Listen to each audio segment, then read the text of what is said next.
Pasamos a España.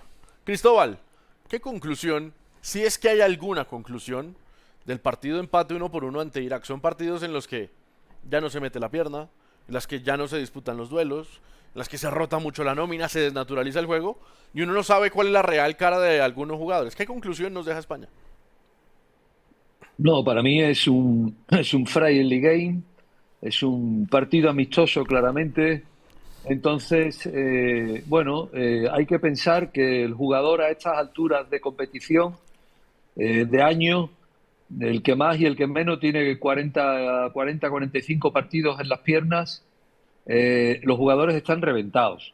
Físicamente, los jugadores en Europa están reventados y que evidentemente están pensando en el primer partido del Mundial, en el caso de España, el primer partido el día 15 de junio, y lo que están es dosificándose claramente y pensando en los minutos que tienen que jugar y que tienen que dosificar. O sea, no hay otro pensamiento en la cabeza de un jugador ahora mismo de la selección española.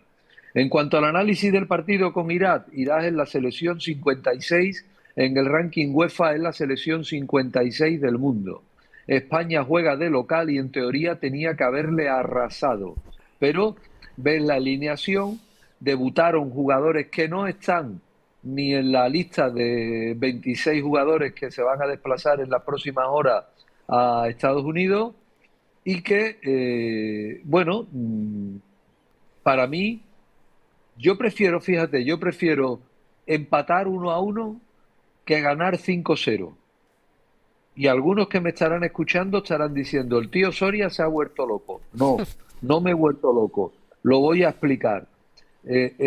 Selecciones como la de España tienen mucho azúcar, ¿vale? Todos los ponemos como favoritos, todos los ponemos como posibles finalistas, y ese puede ser el peor enemigo de la selección española, el que ellos se llenen de ego, en que ellos se llenen de confianza y que, y que de alguna manera no tengan el nivel competitivo que exige la mayor competición del mundo del fútbol. Vengo a recordar el partido inaugural del Mundial de Sudáfrica, ¿vale? España 0, Suiza 1. ¿Quién quedó campeón? España. La historia ya la conocemos todos, exactamente. Y yo estoy convencido de que ese primer partido con Suiza, fíjate lo que os digo, España llegaba crecida, España llegaba muy favorita al Mundial de Sudáfrica y llega el primer partido 0-1 con Suiza. ¡Oh! Cuchillo aquí en la boca, el cuchillo aquí en la boca para el próximo partido. El nivel de intensidad se multiplica. Y en el caso del partido de Irak, aunque sea un friendly game, como hablábamos anteriormente, pero evidentemente el exceso de azúcar baja, baja y bastante. Y ese, como decía, puede ser el principal enemigo de la selección de Luis de la Fuente para hacer un buen papel y empezar o pensar o soñar con la finalísima y, por qué no, traernos la segunda Copa del Mundo para España. A mí el tema físico que mencionaba Cristóbal al principio me preocupa. Para las grandes selecciones europeas, para los grandes jugadores que tuvieron que disputar tanto tiempo en Champions League, torneos locales, Champions League, copas locales, y ahora van a llegar a enfrentarse a un clima difícil por Muy las altas complicado. Claro, muy temperaturas. complicado. A ver, me preocupa por la calidad que vayamos a ver, pero también por los mismos Ya jugadores, lo vimos porque en el si Mundial de Clubes. lo vimos en el Mundial de Clubes, si se esfuerzan un poco más, creo que eso también da pie al momento de, y lo analizaremos después de las primeras, segundas fechas, fase de grupos, pero selecciones que tienen jugadores un poquito más frescos, creo que puede dar pie a ciertas Sí, es sorpresas verdad.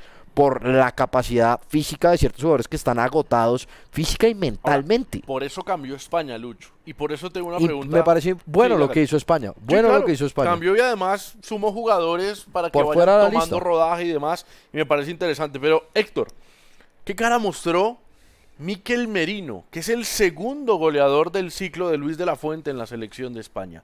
Es un jugador Estuvo lesionado. que estuvo lesionado, que pensamos se pudo perder el Mundial, pero que al final se mantiene en la lista. Y es un hombre importante. Sí, yo pienso que al final hablar de Merino es hablar de uno de los jugadores de confianza de La Fuente. Con el poco recorrido que ha tenido desde la lesión, por no decir prácticamente ninguno, y llegar a este mundial, a ver también qué papel le da, es un jugador además que dentro de lo que puede ofrecer a la selección, la polivalencia, el ir ganando algún minuto en estos dos amistosos, puede darle también mucha confianza. No es llegar al final tampoco a un mundial después de haber jugado una temporada, aunque llegues cansado, mentalmente agotado, que llegar al mundial sin haber jugado, sin tener ese contacto pues con la competición, por decirlo de alguna forma, que también te puede pasar factura. Hablamos al final de un torneo corto, de un torneo donde hay que estar muy vivos, donde estoy muy de acuerdo en lo que ha dicho Cristóbal de 2010 y en 2022 Argentina le sucedió lo mismo con Arabia Saudí, que pierde y también le sirve un poco como acicate para espabilar, para saber que tienen que ir a meter el pie, sentir un poco el miedo también de que la competición te cobra una derrota y lo mismo no tienes oportunidad de reponerte. Lo vimos contra México también con Argentina, que les costó un mundo marcar y cuando ya marcaron el gol fue un poco como más relajación, poder ir siendo más nosotros. Y esta competición yo creo que al final las 26 fichas que van por cada selección de alguna manera u otra son importantes y sobre todo esos futbolistas que han tenido protagonismo a la hora del ciclo de clasificación pueden ser, pues, sobre todo muy relevantes para seleccionadores que al final yo creo que sí tienen unas piezas mucho más acomodadas que otras. Lucho, ¿qué otros partidos amistosos vamos a tener en el calendario que uno dice, de pronto aquí podemos ver algo, alguito mínimo? Pues va a ser interesante ver lo que pueda. Obviamente Argentina juega contra un rival mucho menor, que es Guatemala. Perdón, Honduras. Honduras. Un rival mucho menor, pero creo que pues interesante ver a Argentina que no la hemos visto en competiciones amistosas. Y creo que otro partido importante de alto vuelo puede ser Estados Unidos y Alemania. A mí me gusta el de Brasil también.